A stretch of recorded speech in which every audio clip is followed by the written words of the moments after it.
Good evening everyone. कैसे हैं आप सभी? उम्मीद करते हैं सभी लोग स्वस्थ होंगे, खुश होंगे। चलिए मित्रों, तो आज मैं समृद्धि आईएएस पटना में अभिजीत कुमार हिस्ट्री का कुछ सब्जेक्ट्स लेके हिस्ट्री के कुछ आपको जो बीपीएससी 67 और सीडीपीओ में जो इम्पोर्टेंट टॉपिक है हिस्ट्री सेगमेंट में, उसको मैं आपके सामने लेकर के आया हूँ। एमसीक्यू टाइप में मैं कुछ सारे पॉइंट्स आपके साथ डिस्कस करूंगा। इसको आप क्विक रिवीजन भी कर सकते हैं। और मैं ये दावा करता हूं कि ये अभी आज मैं जो टॉपिक आप लोगों से बात करूंगा अभी, वो टॉपिक होगा बौद्ध धर्म। बौद्ध धर्म और बौद्ध धर्म से जो भी प्रश्न बन सकते हैं आने वाले बीपीएससी में या सीडीपीओ में या साथ ही यूपीपीसीएस में, जो आगे पीसीएस के एग्जाम है उसमें, उन सभी प्रश्नों को इसमें मैं कवर करूंगा। और ये अगर आप इस वीडियो को पूरा अच्छे से अंतिम तक देख लीजिए, सारा रिवीजन हो जाएगा। कुछ नए फैक्ट्स भी मिल सकते हैं आपको, उस नए फैक्ट्स को आपको डाउनलोड कर लेना होगा और उस चीज को आपको ध्यान रखना होगा। चलिए मित्रों, तो मैं जल्दी से बिना टाइम गवाए अपना सेशन स्टार्ट करता हूं महात्मा बुद्ध पे। चलिए, तो महात्मा बुद्ध, बौद्ध धर्म जो है आपको पता है, बौद्ध धर्म का अस्तित्व महात्मा बुद्ध से आया है। महात्मा बुद्ध से बौद्ध धर्म का जो है सो अस्तित्व आया है। ठीक है, तो मित्रों आप सभी को पता है जल्दी से कि महात्मा बुद्ध का जन्म कब हुआ था? 563 बीसी में। महात्मा बुद्ध का जन्म 563 बीसी। बुद्ध का जन्म कब हुआ था जी? तो 563 बीसी। चलिए यहीं पे मृत्यु देख लेते हैं। मृत्यु, तो मृत्यु कब हुई थी? तो 483 बीसी। चलिए, महात्मा बुद्ध का जन्म 563 बीसी, महात्मा बुद्ध का मृत्यु 483 बीसी। दोनों का स्थान देख लेते हैं। दोनों का स्थान, तो जन्म कहां हुआ था? तो जन्म हुआ था लुम्बिनी में। जन्म कहां हुआ था? लुम्बिनी नामक वन में। नेपाल के तराई में एक वन पड़ता है लुम्बिनी, ठीक है, जहां लुम्बिनी नामक वन में एक गांव था कपिलवस्तु। कपिलवस्तु, ठीक है, तो लुम्बिनी नामक वन में, कपिलवस्तु में, जो वर्तमान के नेपाल में पड़ता है, वहां पे इनका जन्म हुआ था। ठीक है, मृत्यु कहां हुई थी? मृत्यु हुई थी कुशीनगर में। मृत्यु हुई थी कुशीनगर में। याद रखिएगा, जन्म कहां हुआ? कपिलवस्तु लुम्बिनी में। मृत्यु कहां हुई? तो कुशीनगर में। चलिए, ये फैक्ट्स यहां पर ये ध्यान रखिएगा। चलिए, जन्म के बाद अब आगे हम बात करते हैं, जन्म के साथ आगे की बात। तो जन्म के बाद इनके पिता, महात्मा बुद्ध के पिता का नाम सुदोधन। पिता का नाम सुदोधन। चलिए, यहीं पे माता का नाम महामाया। माता का नाम महामाया। देखिए, इनके जन्म के 7वें दिन ही इनकी माता की मृत्यु हो गई थी। जन्म के 7वें दिन ही माता की मृत्यु हो गई थी। तो पालक माता जिन्होंने इनका पालन पोषण किया वो थी इनकी मौसी। क्या नाम था? प्रजापति गौतमी जो थी वो इनकी माता थी। चलिए, अब ये ध्यान रखिएगा, इनके पिता जो सुदोधन थे वो शाक्य गण के मुखिया थे। किसके? तो शाक्य गण के मुखिया थे। शाक्य गण के मुखिया, ठीक है, तो इसलिए पूछा जाता है महात्मा बुद्ध किस कुल के थे? तो शाक्य कुल के थे। ध्यान रखिएगा, पिता का नाम सुदोधन, माता का नाम महामाया, मौसी का नाम प्रजापति गौतमी, जिन्होंने इनका पालन पोषण किया था। इनके जन्म के 7वें दिन ही इनकी माता महामाया की मृत्यु हो गई थी। ये ध्यान रखिएगा। देखिए, बुद्ध बचपन से ही बहुत ही सहनशील प्रवृत्ति के व्यक्ति थे और बुद्ध जो है सो एकांतवासी थे, एकांत में रहते थे। ठीक है, तो बुद्ध का जब जन्म हुआ था तो कहा जाता है कि इनके पिता जो सुदोधन जी थे, सुदोधन जी ने कौंडिन्य आदि ब्राह्मणों से इनका भविष्य दिखलाया।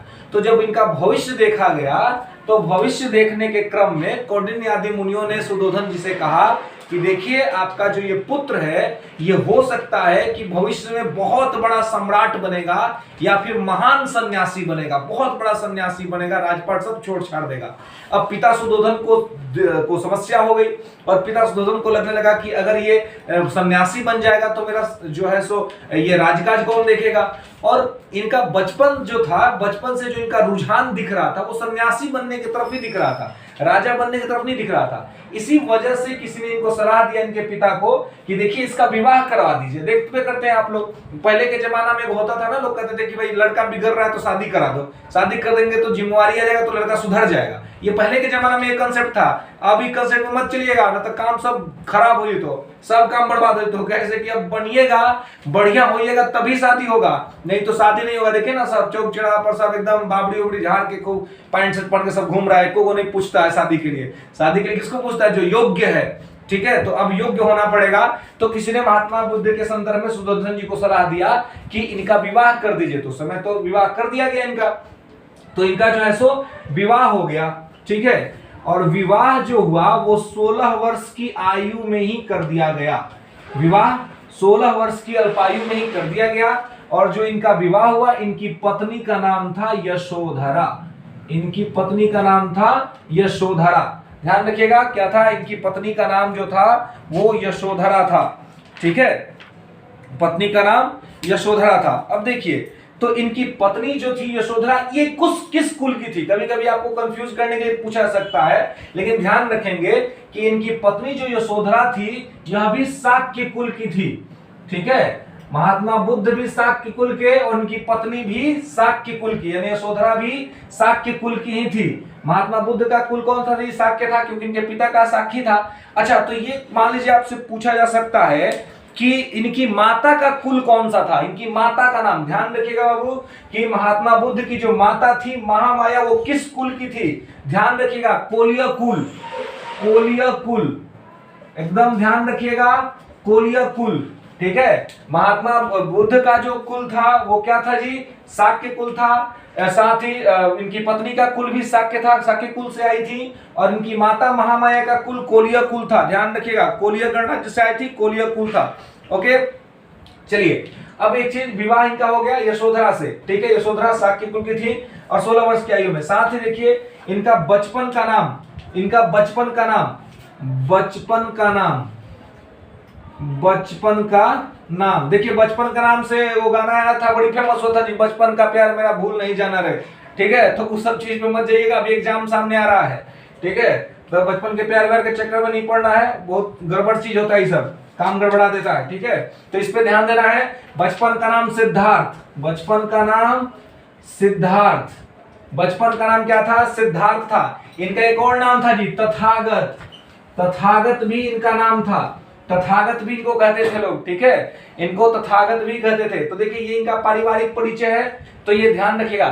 थोड़ा सा मैं यहाँ से एक चीज और आपको याद करा देता हूँ, जैन धर्म का थोड़ा सा कनेक्ट करता हूँ, बाद में मैं एक अलग से जैन धर्म का भी वीडियो बनाऊंगा, लेकिन मैं आपको थोड़ा सा जो याद होने लायक चीज है, देखिए इनका जो है सो, इनका जो बचपन का नाम है, बुद्ध का जो बचपन का नाम है वही महावीर के पिता का नाम है जी। अगर आपसे पूछे महावीर का पिता का नाम क्या, तो जो बुद्ध का बचपन का नाम है वही महावीर के पिता का नाम है, यानी कि सिद्धार्थ। ध्यान रखिएगा, बुद्ध के बचपन का जो नाम सिद्धार्थ है वही महावीर के पिता का नाम सिद्धार्थ है। अब देखिए बुद्ध की पत्नी का नाम और महावीर की पत्नी का नाम थोड़ा सेम ही लगता है। तो बुद्ध की पत्नी का नाम यशोधरा है और महावीर की पत्नी का नाम यशोदा है, ठीक है। तो ये ध्यान रखिएगा, बुद्ध की पत्नी का नाम यशोधरा और महावीर की पत्नी का नाम यशोधरा, ठीक है। तो ये ध्यान रखिएगा।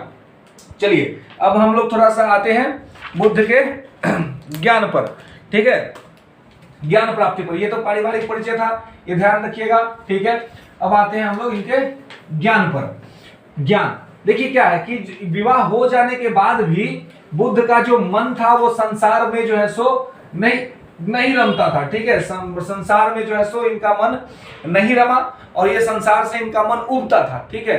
तो इनके पिताजी जो थे इनको ऐसा सुख सुविधा थे कि ऋतु के हिसाब से महात्मा बुद्ध को घर मिलता था, ऋतु के हिसाब, ग्रीष्म ऋतु में ग्रीष्म ऋतु जैसा, वर्षा ऋतु में वर्षा ऋतु जैसा, ताकि इनको कोई चीज का असुविधा ही ना हो कभी, कि इनको वैराग्य होने का मन करे।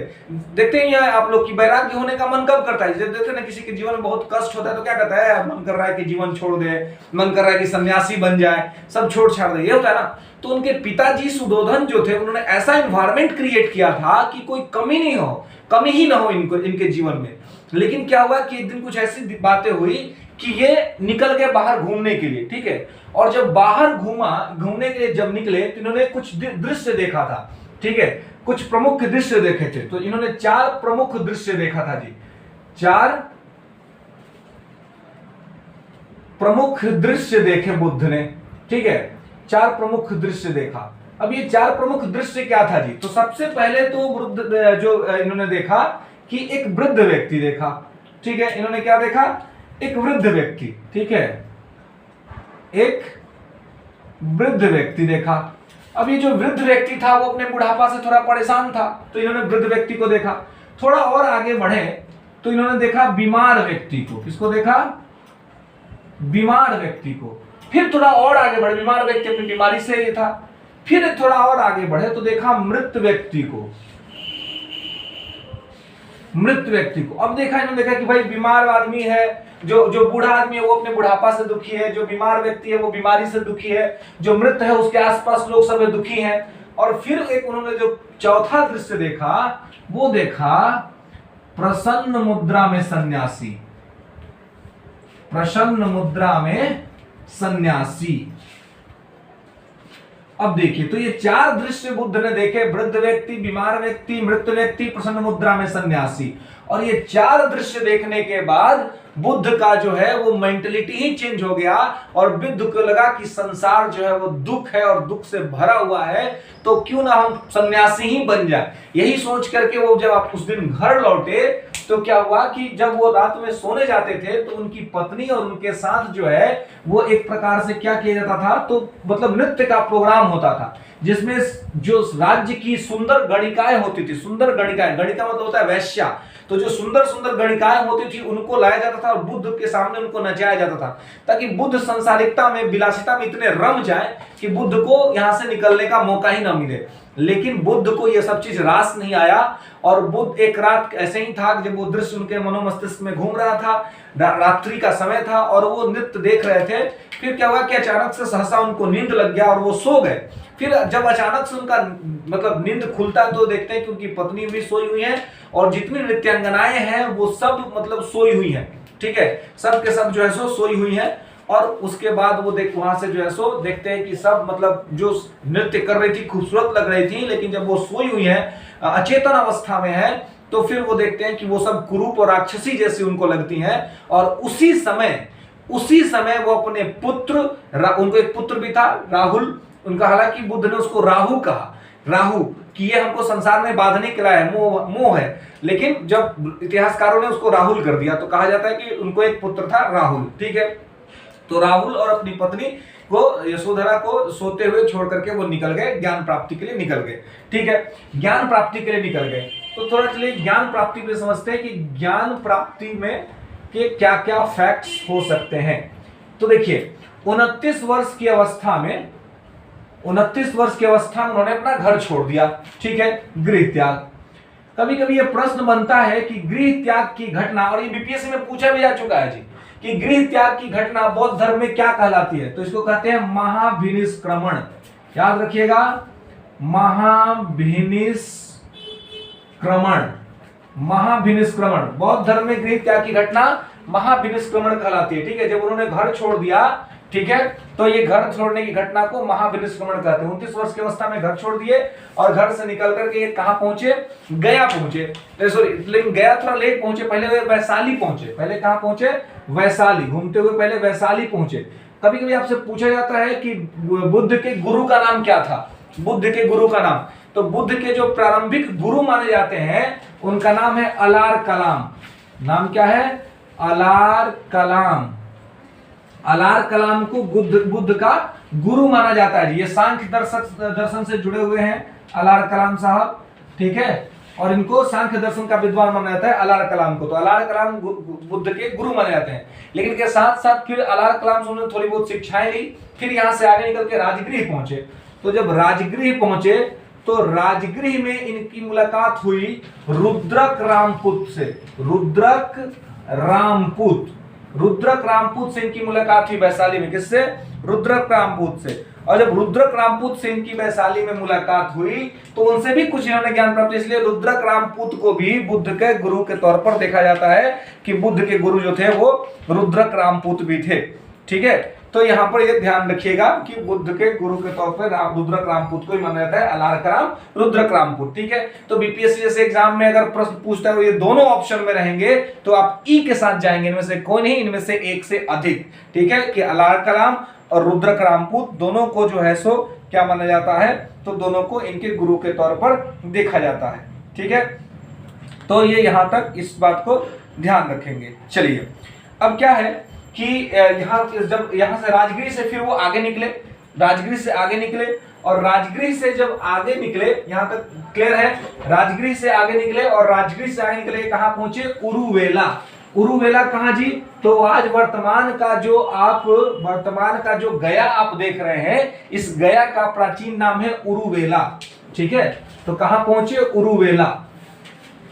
उरुवेला पहुंचे और उरुवेला में इन्होंने ध्यान लगाना शुरू किया। ठीक है, क्या है ये? गया। वर्तमान में जो गया आप देख रहे हैं वो उरुवेला है, प्राचीन नाम उसका उरुवेला है, बोध गया का। ठीक है, बोध गया का प्राचीन नाम जो है सो क्या है? उरुवेला है। ठीक है, तो ये उरुवेला पहुंचे और उरुवेला पहुंच करके इन्होंने ध्यान लगाना शुरू किया। ठीक है, और फिर इनको जो है सो वहां पर ध्यान लगाना शुरू किया और मतलब लगभग 6 वर्षों के कठिन तपस्या के पश्चात इनको वहां पर ज्ञान प्राप्त हुआ था।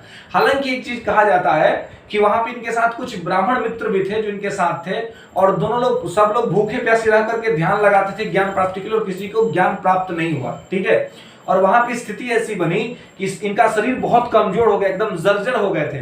तो वहां पर एक लड़की थी जिसका नाम था सुजाता। सुजाता का चर्चा सुजाता ने कहा कि भाई इस तरह से शरीर गला लोगे तो फिर ज्ञान कैसे प्राप्त करोगे?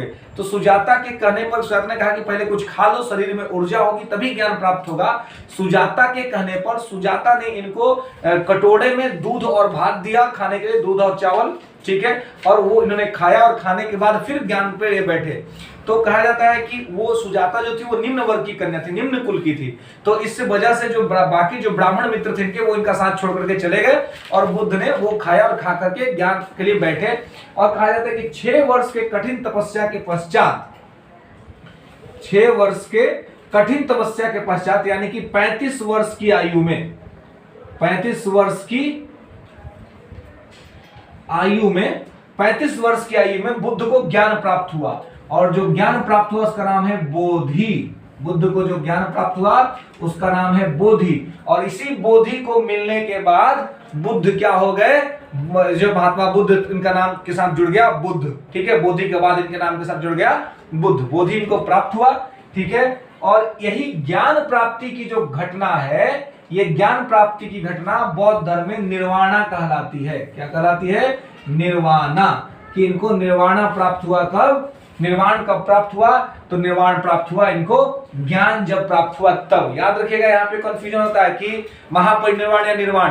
तो निर्वाण ज्ञान प्राप्ति की घटना निर्वाणा है और मृत्यु की घटना महापरिनिर्वाण है। तो ये इनको ज्ञान प्राप्त हुआ, इसको निर्वाणा कहते हैं। ये ज्ञान जो इनको प्राप्त हुआ कहाँ हुआ जी? उरुवेला में हुआ, निरंजना नदी के तट पर। याद रखिएगा, निरंजना नदी के तट पर, निरंजना नदी के तट पर जो है सो इनको ज्ञान प्राप्त हुआ था, पीपल वृक्ष के नीचे, पीपल वृक्ष के नीचे।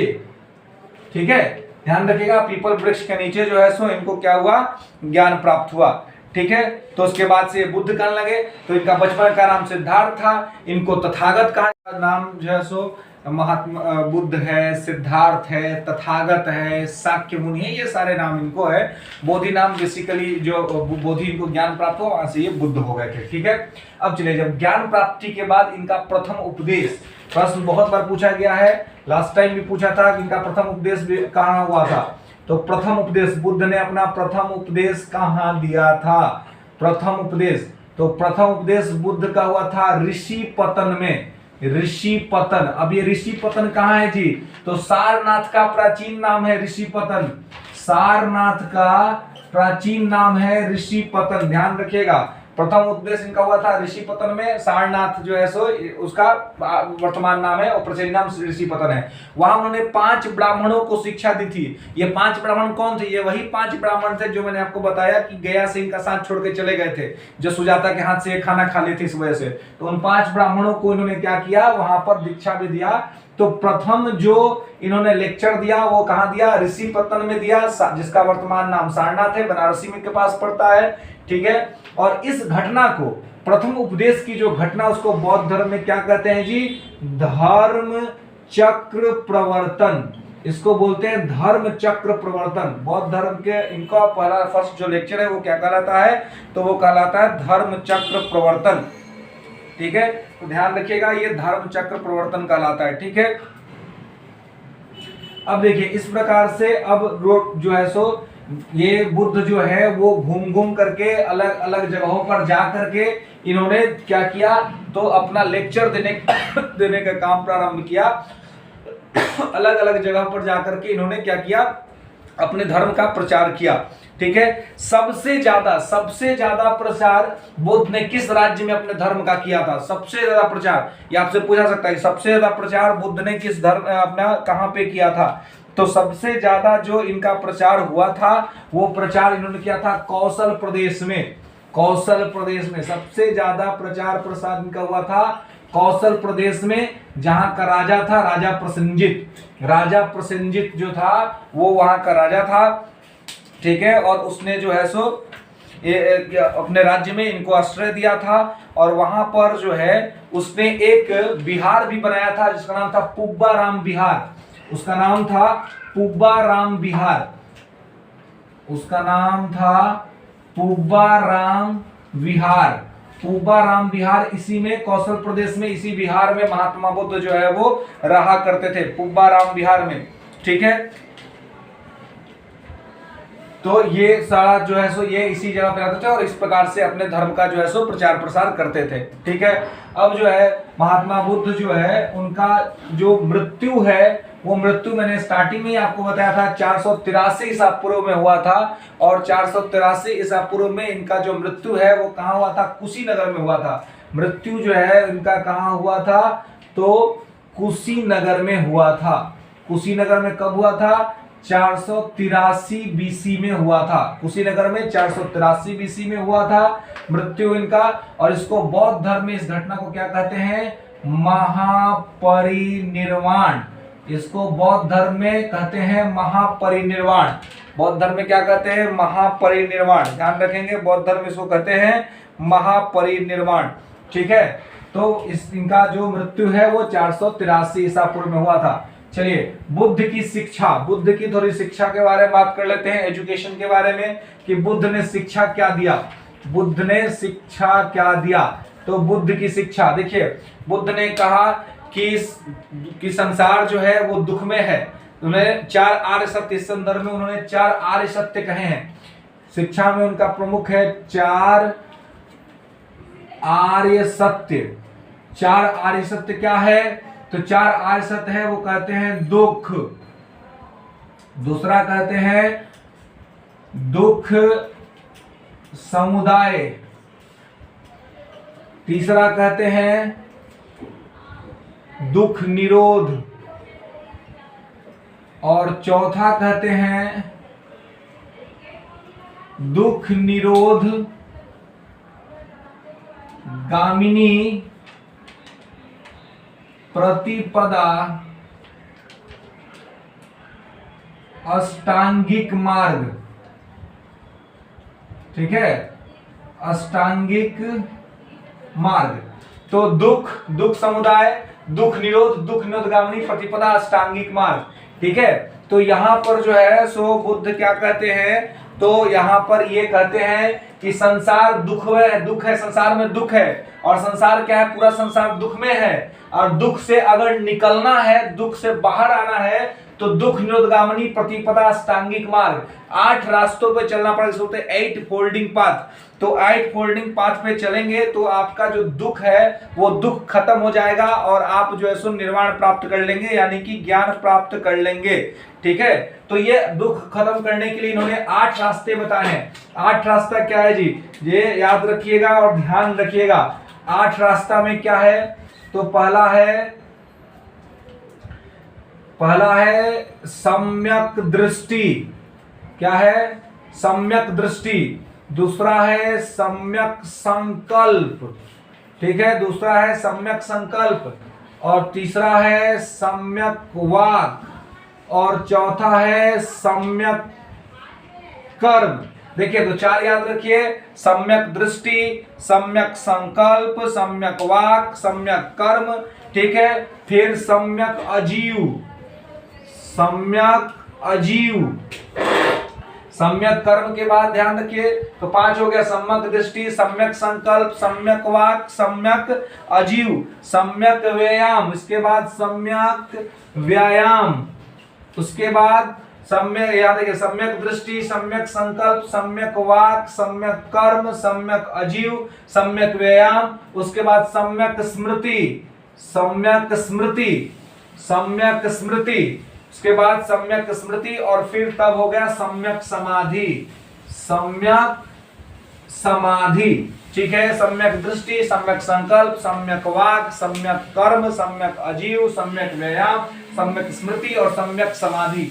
ये 8 मार्ग है, अष्टांगिक मार्ग है। इस अष्टांगिक मार्ग पे चल के आप अपने जो दुख है उस दुख को खत्म कर सकते हैं, ऐसा बुद्ध कहते हैं। ठीक है, तो इस प्रकार से बुद्ध कहते हैं। तो इसके अलावे बुद्ध ने संघ का त्रिरत्न है, बौद्ध धर्म का त्रिरत्न है, बौद्ध धर्म का एक त्रिरत्न है। तो बौद्ध धर्म का त्रिरत्न क्या है जी, बौद्ध धर्म का त्रिरत्न क्या है, तो बौद्ध धर्म का त्रिरत्न है बुद्ध, धम्म और संघ। बुद्ध, धम्म और संघ, ये बौद्ध धर्म का त्रिरत्न है, बुद्ध, धम्म और संघ। ध्यान रखेंगे, बुद्ध, धम्म और संघ ये क्या है, तो ये बौद्ध धर्म का त्रिरत्न है। ठीक है, ये यहाँ पर ध्यान रखेंगे। ठीक है, तो ये इनका मुख्य तौर पे ज्ञान है। ठीक है, और ये इस प्रकार की चीजों को लेकर के आगे बढ़ते हैं। ठीक है, अब देखिए यहां से ये ध्यान रखेंगे, शिक्षा विचार आर्य दुख, दुख समुदाय, दुख निरोध, दुख निरोधगामिनी प्रतिपदा, अष्टांगिक मार्ग। अष्टांगिक मार्ग क्या है, तो सम्यक दृष्टि, सम्यक संकल्प, सम्यक वाक, सम्यक कर्म, सम्यक अजीव, सम्यक व्यायाम, सम्यक स्मृति, सम्यक समाधि। ये 8 रास्ता है, साथ ही इसमें त्रिरत्न है, बुद्ध, धम्म और संघ।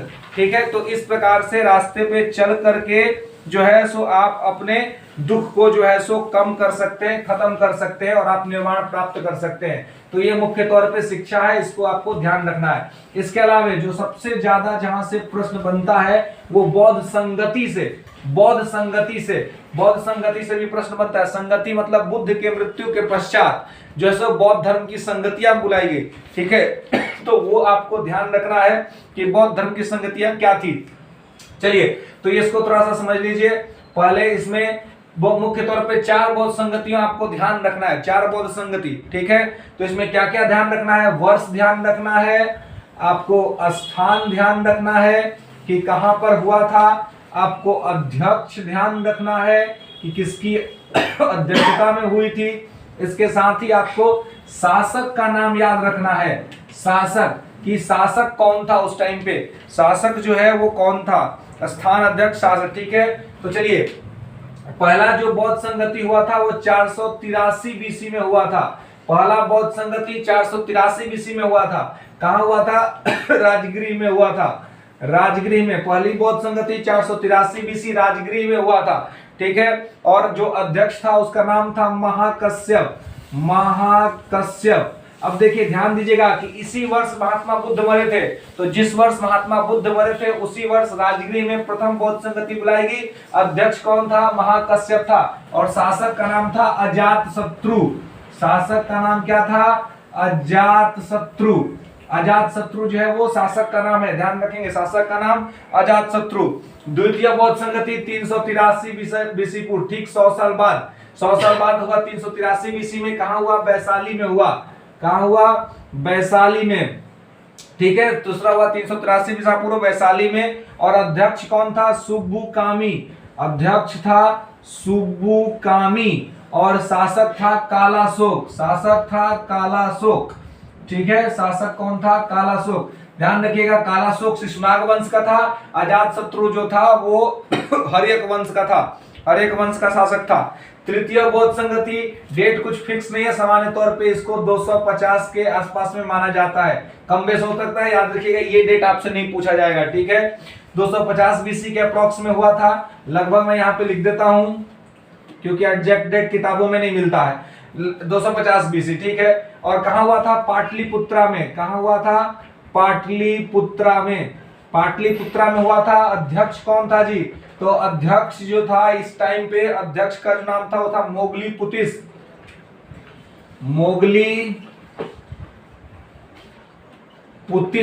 मोगलीपुतिस अध्यक्ष कौन था? मोगलीपुतिस। और शासक कौन था? शासक अशोक द ग्रेट, अशोका। अशोक जो था वो शासक था, ध्यान रखेंगे। अशोक जो था वो शासक था, ठीक है। इसके बाद 102 ईस्वी के अप्रोक्स में हुआ कहां पर? कश्मीर में। कहां हुआ? कश्मीर में हुआ। कश्मीर में अध्यक्ष कौन था? वसुमित्र। अध्यक्ष था वसुमित्र। यहां पर एक वसुमित्र, यहां पर आप एक उपाध्यक्ष भी देखेंगे, उपाध्यक्ष था अश्वघोष, जिसको कहा जाता है कि पाटलिपुत्रा से अपहरण करके कनिष्क कश्मीर ले गया था, ठीक है। और शासक कौन था? कनिष्क। शासक कौन था? कनिष्क। तो देखिए ये 4 बौद्ध संगति महत्वपूर्ण है, ये आप लोगों को ध्यान रखना है। यहां से आपको प्रश्न जो है सो हो सकता है, पूछा जा सकता है, ठीक है। तो यहाँ पर ये 4 है, याद रखिएगा। आप चाहे तो स्क्रीनशॉट ले सकते हैं, फिर मैं इसको मिटा देता हूं।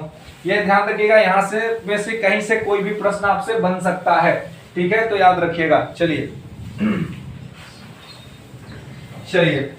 तो ये इस प्रकार से ये चीजें हैं, यहां तक इसको जो है सो ध्यान रखना है। हाँ, एक चीज मैं बताता हूं कि बौद्ध धर्म जो है वो सबसे पहले जो इसका विभाजन हुआ था वो 2 संप्रदायों में हुआ था। बौद्ध धर्म का पहला विभाजन किन 2 संप्रदायों में हुआ था? तो वो था अस्थावीर और महासंघिक, ठीक है। क्या था? अस्थावीर और महासंघिक। अस्थावीर और महासंघिक, बौद्ध धर्म का पहला विभाजन 2 वर्गों में हुआ था, अस्थावीर और महासंघिक में, ठीक है। ध्यान रखिएगा, अस्थावीर और महासंघिक। अस्थावीर को थेरवादी भी कहा जाता है, अस्थावीर को थेरवादी भी कहा जाता है, ध्यान रखिएगा। अस्थावीर को थेरवादी भी कहा जाता है। ये दूसरी बौद्ध संगति में ये विभाजन हुआ था जी, सेकंड बौद्ध संगति हुई थी, वहां पे ये विभाजन हुआ था। अस्थावीर जो है वो थेरवादी कहलाता है, ध्यान रखिएगा। क्या कहलाता है? थेरवादी कहलाता है। और इसका जो नेता है, मतलब जो इसके लीडर थे, उनको कहते हैं पकूद कचायन। पकूद कचायन, याद रखिएगा। अस्थावीर को थेरवादी भी कहते हैं और इसके जो नेता हैं वो है पकूद कचायन, ठीक है। पकूद कचायन, याद रखिएगा, पकूद कचायन। या कहीं कहीं पे पकूद कचायन का जो नाम है वो आपको महाकचायन भी लिखा हुआ मिलेगा, महाकचायन, ठीक है। तो ये जो है सो अस्थावीर जो है उस थेरवादी भी इसको बोलते हैं, और इसके नेता थे महाकचायन, ठीक है। महाकचायन या पकूद कचायन, ध्यान रखिएगा। अब ये अस्थावीर कुछ, तो बौद्ध धर्म के परंपरागत नियमों में, बौद्ध धर्म के परंपरागत नियमों में आस्था रखने वाले जो थे उनको अस्थावीर कहते थे, ठीक है। परंपरागत नियमों में आस्था रखने वाले को अस्थावीर कहते थे, यही लोग थेरवादी कहलाए, और इनके नेता महाकचायन थे, ठीक है। और देखिए कुछ परिवर्तनों के साथ जो उन्होंने नियमों को स्वीकार किया, कुछ परिवर्तनों के साथ जो नियमों को स्वीकार किया, उनको कहते हैं महासंघिक, उनको कहते हैं महासंघिक। और महासंघिक को सर्वस्तिवादी भी कहा जाता है, सर्वस्तिवादी भी कहा जाता है, सर्वस्तिवादी भी इनको कहा जाता है, ध्यान रखेंगे, सर्वस्तिवादी भी कहा जाता है। और इनका जो नेतृत्व किए थे उनका नाम है महाकश्यप, इनका जो नेतृत्व किए थे उनका नाम है महाकश्यप, महाकश्यप, ठीक है। तो ये विभाजन पहले ही हो गया था। बौद्ध धर्म का पहला विभाजन जो है वो अस्थावीर और महासंघिक में है, तो महासंघिक के नेता महाकश्यप और अस्थावीर के नेता ये महाकचायन या फकुदगचायन, और ये अस्थावीर थेरवादी कहलाता है। ये पहला विभाजन है बौद्ध धर्म का, ध्यान रखिएगा, ये बौद्ध धर्म का पहला विभाजन है। बौद्ध धर्म का दूसरा विभाजन और महत्वपूर्ण विभाजन, ये ध्यान रखिएगा, अस्थावीर महासंघिक पहला विभाजन है, अस्थावीर का नेता फकुदगचायन, महासंघिक का नेता महाकश्यप। चलिए दूसरा महत्वपूर्ण विभाजन हुआ हीनयान और महायान में।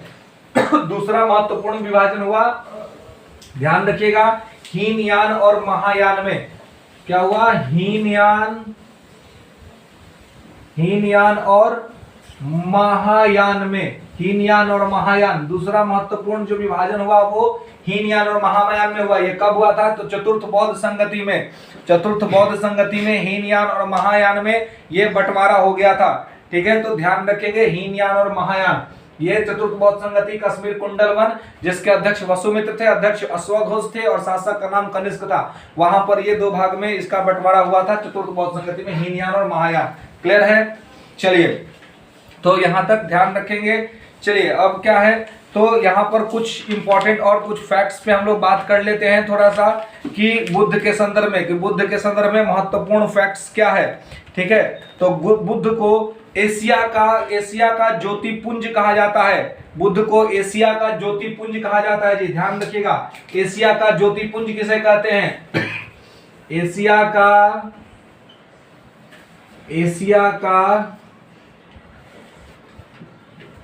का ज्योतिपुंज,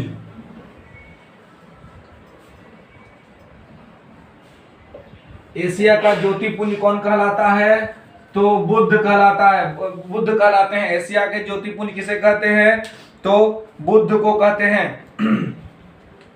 और एक किताब भी, बुद्ध पर एक किताब भी लिखा गया है, बुद्ध के जीवन पर एक किताब लिखा गया है, एडविन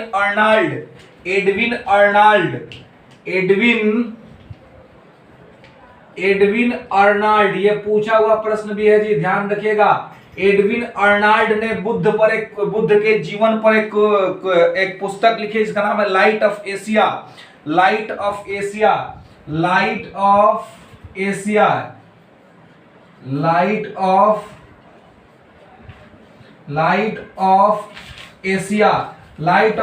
नामक किताब किसने लिखा है? एडविन अर्नाल्ड ने। एडविन अर्नाल्ड ने लाइट ऑफ एशिया नामक किताब लिखी, और किस पे लिखी है? तो ये जो किताब लिखी है वो महात्मा बुद्ध पर लिखी है। ठीक है, एडविन अर्नाल्ड ने। तो ये ध्यान रखिएगा, एडविन अर्नाल्ड के द्वारा ये किताब जो है सो लिखी गई है। ठीक है, अब बुद्ध के जीवन से संबंधित कुछ प्रतीक चिन्ह है जी, तो थोड़ा सा उस पर बात कर लेते हैं। पीटी में कभी कभी पूछ सकता है या पूछ लेता है, बुद्ध के जीवन का प्रतीक चिन्ह, जीवन से संबंधित कुछ प्रतीक चिन्ह है महात्मा बुद्ध के, वो थोड़ा देख लेते हैं। प्रतीक चिन्ह देखिए, मैं इसमें पूरा आपको फ्री में जो प्रश्न पूछ सकता है वो सबको कवर कर रहा हूं। थोड़ा सा लंबा हो सकता है वीडियो, बट पेशेंसली एक बार देख लेंगे, क्विक रिवीजन हो जाएगा। जन्म का प्रतीक, बुद्ध के जन्म का प्रतीक क्या है? तो कमल और सांड जो है वो बुद्ध के जन्म का प्रतीक है। जन्म का प्रतीक क्या है? कमल और सांड। गृह त्याग का प्रतीक क्या है जी? गृह त्याग का प्रतीक क्या है? गृह त्याग का प्रतीक है घोड़ा। गृह त्याग का प्रतीक है घोड़ा, ध्यान रखिएगा। ज्ञान प्राप्ति का प्रतीक क्या है? ज्ञान प्राप्ति का प्रतीक पीपल वृक्ष, ध्यान रखिएगा, पीपल वृक्ष। ठीक है, निर्वाण जिनको प्राप्त हुआ, निर्वाणा का जो है वो निर्वाण, यहाँ पे निर्वाणा को देखिए, ज्ञान वगैरह, यहाँ पे महापरिनिर्वाण समझिए। महापरिनिर्वाण का प्रतीक चिन्ह क्या है? तो इनका पद चिन्ह जो है वो इनका जैसो महापरिनिर्वाण का है प्रतीक चिन्ह। तो ध्यान रखिए, जन्म कमल और सांड, गृह त्याग घोड़ा, ज्ञान पीपल वृक्ष और महापरिनिर्वाण पद चिन्ह।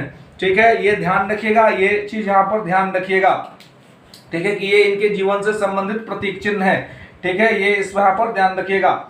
चलिए अब कुछ और फैक्ट, इंपॉर्टेंट फैक्ट, ये ध्यान रखिएगा। कुछ और इंपॉर्टेंट फैक्ट पे बात करता हूं कि भावी बुद्ध किसे कहा जाता है? भावी बुद्ध किसे कहा जाता है जी? तो बौद्ध परंपरा में भावी बुद्ध किसे कहा जाता है? मैत्रेय को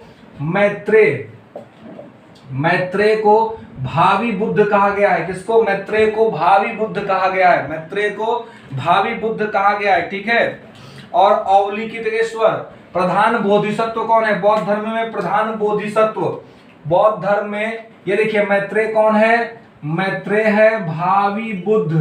भावी बुद्ध किसे कहा जाता है जी? तो मैत्रेय को कहा जाता है। भावी बुद्ध किसको कहते हैं? मैत्रेय को कहते हैं, ध्यान रखेंगे। अवलोकितेश्वर, अवलोकितेश्वर, अवलोकितेश्वर, अवलोकितेश्वर क्या है? प्रधान बोधिसत्व, प्रधान बोधिसत्व, प्रधान बोधिसत्व जो है, प्रधान बोधिसत्व किसको बोलते हैं? अवलोकितेश्वर को बोलते हैं प्रधान बोधिसत्व। ध्यान रखेंगे, यह प्रश्न पूछा गया है कि प्रधान और बोधिसत्व कौन है? अवलोकितेश्वर, अवलोकितेश्वर प्रधान बोधिसत्व है, ठीक है। अब चलिए, तो मैत्रेय का क्या कहते हैं? भावी बुद्ध मैत्रेय को कहते हैं। अवलोकितेश्वर कौन है? प्रधान बोधिसत्व। ध्यान रखेंगे, प्रधान ये है अवलोकितेश्वर प्रधान बोधिसत्व। बुद्ध साहित्य को क्या कहते हैं जी? बुद्ध साहित्य को क्या कहते हैं? तो पिटक साहित्य। बुद्ध साहित्य को क्या कहते हैं? पिटक साहित्य। बुद्ध साहित्य को क्या कहते हैं? पिटक साहित्य। तीन प्रमुख पिटक हैं, विनय पिटक,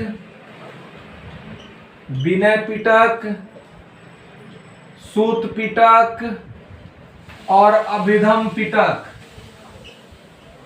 अभिधम पिटक। ध्यान रखेंगे कि इन दो पिटकों की रचना प्रथम बौद्ध संगति में हो गई थी। इन दो पिटकों की रचना प्रथम बौद्ध संगति में और अभिधम पिटक की रचना तृतीय बौद्ध संगति में हुई थी, पाटलिपुत्रा में। ध्यान रखिएगा, बौद्ध साहित्य क्या कहलाते हैं? पिटक साहित्य कहलाते हैं, ठीक है। अब चलिए, बौद्ध साहित्यों की भाषा क्या थी? बौद्ध साहित्य की भाषा क्या थी जी? बौद्ध साहित्यों की भाषा क्या थी?